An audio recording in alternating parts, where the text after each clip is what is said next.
कहानी एक ऐसे आदमी की जिसने सालों तक मुर्दों को खोद खोद कर खाया और जब मुर्दे भी उसे सेटिस्फाई नहीं कर पाए तो उसने हाल ही में मरे इंसानों को खोद खोद कर खाने लगा।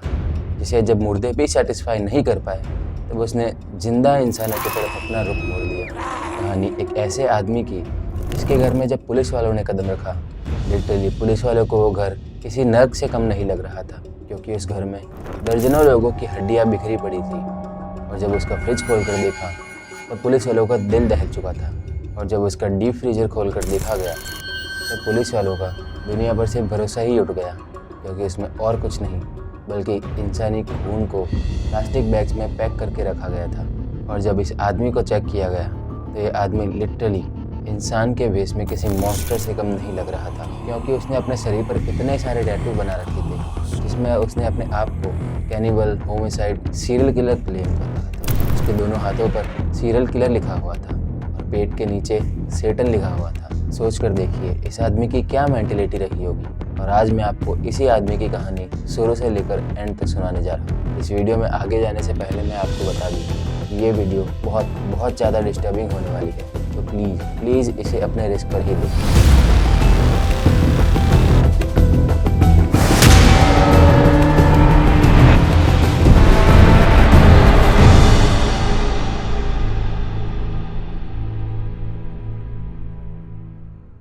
कहानी है पेरिस की, वही शहर जिसे दुनिया का सबसे रोमांटिक शहर कहा जाता है, जिस शहर की रातें दुनिया की सबसे खूबसूरत रातों में से एक मानी जाती है। दिन था 15 नवंबर 1994, जब निको क्लॉक्स नाम के इस आदमी को पेरिस के ही एक अपार्टमेंट से गिरफ्तार कर लिया जाता है और इसके खिलाफ पुलिस को पूरी मुखबरी मिल चुकी थी। इस शहर में जो गोलीबारी के सिलसिले चल रहे हैं उसके पीछे निको का ही हाथ है। पुलिस ने भी बिना देरी करते हुए उसके घर पर छापा मारा और सेम टाइम निको को अरेस्ट भी कर लिया। इसके कुछ ही टाइम पहले निको ने एक चोरी किए गए क्रेडिट कार्ड से एक छोटा सा वीडियो कैमरा खरीदने की कोशिश करी थी, जिसकी ट्रांजैक्शन हिस्ट्री जब पुलिस को पता चली तब पुलिस उसे ट्रेस करती करती निको तक पहुंच गई। बाद में पता लगा कि ये क्रेडिट कार्ड किसी थ्योरी बेशनियर नाम के आदमी का है, जिसे कुछ ही घंटों पहले निको ने उसी के घर में जाकर गोलियों से मार डाला था। अब जैसे ही पुलिस निको के घर में घुसी उनका दिल दहल गया, क्योंकि दरवाज़ा खुलते ही उन्हें ये दिखाई दिया कि छत पर इंसानी पाँवों के टुकड़े लटके पड़े हैं, जो कि हड्डियों समेत काटे गए थे और उनसे खून टपक रहा है। और फिर उनकी नज़र एक पास ही में रखे हुए डब्बे पर पड़ी।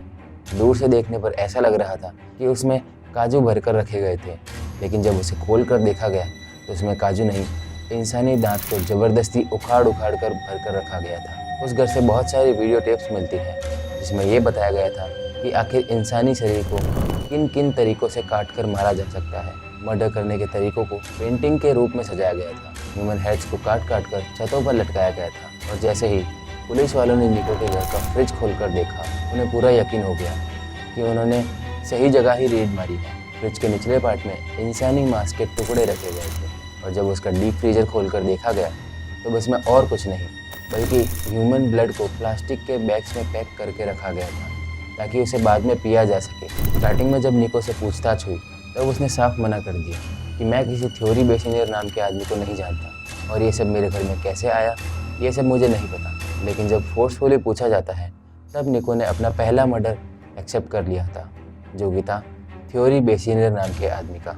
वो बताता है कि थ्योरी बेशनियर से वो मिनिटेल नाम की एक एप्लीकेशन पर मिला था। मिनिटेल इंटरनेट से पहले एक दूसरे से कनेक्ट होने का एक सोर्स था, जिसको हम 90s का मीडिया टूल्स भी कह सकते हैं। और पुलिस को बार बार ये खबर मिल रही थी कि मिनिटेल पर हाल ही में जिन जिन लोगों ने अपने अकाउंट बनाए हैं उनमें से काफ़ी लोगों को उन्हीं के घर में जाकर किसी ने गोली मारकर मर्डर कर दिया है। लेकिन तब से लेकर आज तक निको ने थ्योरी बेशनियर के अलावा और किसी का मर्डर करने का जुर्म कबूल नहीं करा है और पुलिस को भी इसके खिलाफ कोई सबूत नहीं मिला।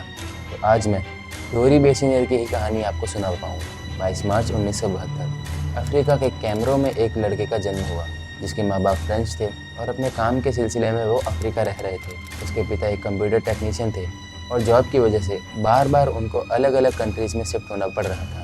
और इसी तरह बार बार अपनी लोकेशन बदलने से कोई भी बच्चा या इंसान अपनी लिंक अपने आस पड़ोस में नहीं बना पाता। वहाँ के लोगों से घुलने मिलने में थोड़ा टाइम तो लगता ही है। आप भी कभी ना कभी बाहर रहे हो, उसके दिल पर क्या बीत रही होगी कि उसका कोई भी दोस्त नहीं है। निको अब 6 साल तक के होते होते इंग्लैंड, फ्रांस, न्यूजीलैंड, अमेरिका जैसे कई देशों में अपना जीवन बिता चुका था। अब जहाँ उसका कोई दोस्त नहीं था वहाँ उसकी माँ भी उसकी कोई खास हेल्प नहीं कर पाई। उसका कोई इंटरेस्ट नहीं था अपने बच्चे में। और जब भी निको अपनी परेशानियाँ अपनी माँ तक लेकर जाता तो उसकी माँ उसे सिरे से नकार देती।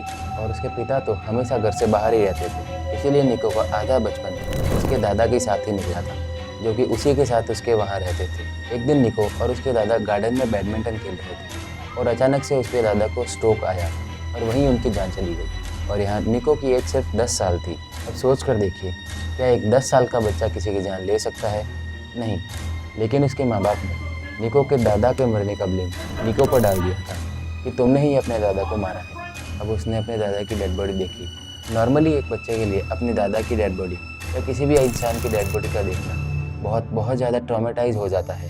लेकिन निको के फेस पर ऐसा कुछ नहीं दिख रहा था। ना वो डेड बॉडी से डर रहा था, ना पीछे भाग रहा था। एक बच्चा जिसकी एज सिर्फ 10 साल हो, उसे डेड बॉडीज़ और किसी के मरने पर डर नहीं लग रहा हो, तो सोच कर देखिए बड़े होकर वो उन्हीं डेड बॉडी के साथ क्या क्या कर सकता है। अब यहाँ उसके दादा का अंतिम संस्कार किया जाता है और निको कई बार उसके दादा की कब्र के पास जाकर बैठ जाता और थोड़ी थोड़ी मिट्टी खोदकर कभी पैर बाहर निकाल देता, कभी सर, कभी उंगलियाँ, और वापस घर जाते टाइम उसे ढककर निकल जाता। उसने अपनी माँ पर भी ऐसा ही कुछ हमला करने की कोशिश करी थी, जिसके बिहाफ पे उसकी माँ ने पुलिस कंप्लेन करी और निको को उसके घर से निकाल दिया। अब निको को डेथ और उनसे जुड़ी चीज़ों में काफ़ी इंटरेस्ट आने लग गया। उसने इसी तरह की किताबें भी पढ़ना शुरू कर दिया, जिसमें होमिसाइड, सीरियल किलर, कैनिबलिज्म जैसी चीज़ें दिखाई गई थी। और अब एक 10-12 साल के लड़के के दिमाग में सुसाइड, मर्डर और होमिसाइड की बातें ही चल रही थी। कुछ किताबें उसने ब्लैक मैजिक और वैम्पायर्स के बारे में भी पढ़ी। उसे जानना था कि ये सब काम कैसे करते हैं। तब निको को जापान के ही एक कैनिबल की कहानी के बारे में पता चला, जिसका नाम था इसेसो अगावा। और अनफॉर्चुनेटली निको ने अब उसे अपना गुरु मान बैठा था। और इसी के बीच निको अब पोर्टुगल शिफ्ट हो गया था और अब बारी थी निको के हाई स्कूल ज्वाइन करने की। हाई स्कूल ज्वाइन करते ही निको को वहाँ बहुत सारी बुलीज़ का सामना करना पड़ा और इन्हीं बुली के कारण उसके दिमाग में एक ख्याल आया कि अब अगर किसी ने मुझे परेशान करा तो मैं उसकी जान ले लूँगा। हाई स्कूल में जाते ही वो सीधा लाइब्रेरी की तरफ गया और वहाँ ह्यूमन एटोनॉमी की किताबें पढ़ना शुरू कर दी। वो समझ रहा था कि हमारा इंसानी शरीर आखिर काम कैसे करता है। वो ये सोच रहा था कि आखिर इंसानी शरीर को मैं किन किन तरीक़ों से मार सकता हूँ। और अब यहाँ उसने अपना इंटरेस्ट और ज़्यादा बढ़ाया। जंगल में रहते हुए निको कई सारे कब्रिस्तान में गया और हर जगह वो एक ही काम करता, उन कब्रों को खोदता और उन लाशों के साथ पड़ा रहता, रात भर उनके साथ सोता या उनको खाता रहता। और ये सब निको ने एडमिट भी किया, क्योंकि उसे लगता था कि दुनिया में जो भी जिंदा इंसान है वो मेरे लिए नहीं है। मेरे लिए सिर्फ ये मुर्दा लोग ही बने हैं, जो मेरी बात सुनते हैं, मुझे समझते हैं और मेरा खाना बनते हैं। हाई स्कूल पूरा होते ही उसका परिवार फ्रांस शिफ्ट हो गया, जहाँ उसने आर्मी में एज ए गन स्मिथ की नौकरी करना शुरू कर दिया, जिसका काम था गन्स की देखभाल करना। लेकिन देखभाल करने वाला ही उन्हें चुरा ले तो कैसा हो। गन स्मिथ की जॉब करते हुए निको ने वहाँ से कई सारी बंदूकें चुरा ली और अपने घर ले गया। और अब ये नौकरी छोड़ते ही निको ने एक यूनिवर्सिटी में अपना एडमिशन लिया, जहाँ वो साइकोलॉजी सब्जेक्ट को चुनता है। और यहीं से ठीक 1 साल बाद वो कोर्स पूरा होता है और निको अब किसी हॉस्पिटल में एक नौकरी करने लग जाता है। और हॉस्पिटल में उसका काम था पोस्टमार्टम करने वाले डॉक्टरों का असिस्टेंट बनना, जिसका मतलब उन्हें छोटे मोटे सामान वगैरह प्रोवाइड कराना और लाशों को इधर उधर करना, जो कि उसका पसंदीदा काम था। क्योंकि अब लाशों के लिए उसे कब्रिस्तान जैसी जगहों पर नहीं जाना पड़ रहा था। लाशें तो खुद उसके पास चल कर आ रही थी कि आओ और मुझे खाओ। कोई भी डेड बॉडी जब निको के पास आती तो उसे जल्दी से एक कमरे में लेकर जाता और उसे अपने साथ बंद कर लेता और पूरी रात उन डेड बॉडीज़ के साथ पड़ा रहता और उनको खाता रहता। हॉस्पिटल में रहते हुए उसे एक और काम मिल गया था। उसका एक दूसरा काम था इंसानी खून को ब्लड बैंक को या डॉक्टरों के पास तक पहुँचाना।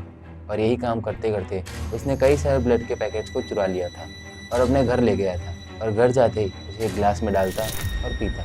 4 अक्टूबर 1994 का वो दिन था जब निको थ्योरी के घर पे मौत बनकर पहुंचा था। ये सब करने के बाद निको ने थ्योरी का wallet, license, credit card, ID वगैरह लेकर वहाँ से भाग गया और वो एक दुकान पर गया और उसकी आईडी से एक छोटा कैमरा खरीदने का सोचा। उसका प्लान था कि आगे जब भी वो ऐसा काम करेगा वो उसका वीडियो रिकॉर्ड करेगा। लेकिन यहाँ वो फंस गया था। इसके बाद ही पुलिस ने स्टोर पर जाकर पूछताछ करी और निको का पता लगा लिया। और उसके सिर्फ 5 हफ्तों बाद ही पुलिस ने निको को उसके ही अपार्टमेंट से गिरफ्तार कर लिया था। अब निको को 12 साल की सज़ा मिली, लेकिन उसने 8 साल ही जेल में बिताए। उसके बाद वहाँ से भी उसे छुट्टी मिल गई थी। 2002 में वो जेल से भी बाहर आ चुका था और उसने जेल से बाहर आते ही कई सारे इंटरव्यूज़ पूरी दुनिया में दिए थे, जिसमें से एक इंटरव्यू में उसने कहा कि मैं तकरीबन 30 से ज़्यादा सीरियल किलर्स को पर्सनली जानता हूँ। आज ये मॉन्स्टर हमारी दुनिया में आज़ादी से घूम रहा है। यही नहीं, ये सोशल मीडिया पर भी हाईली एक्टिव है। इसका एक यूट्यूब चैनल भी है जिस पर ये होमिसाइड, सीरियल किलर, कैनिबलिज्म जैसी जानकारियाँ ही देता है। तो ये थी एक बहुत ही ब्रूटल सीरियल किलर की कहानी। उम्मीद करता हूँ आपको ये कहानी पसंद आई होगी। Thank you.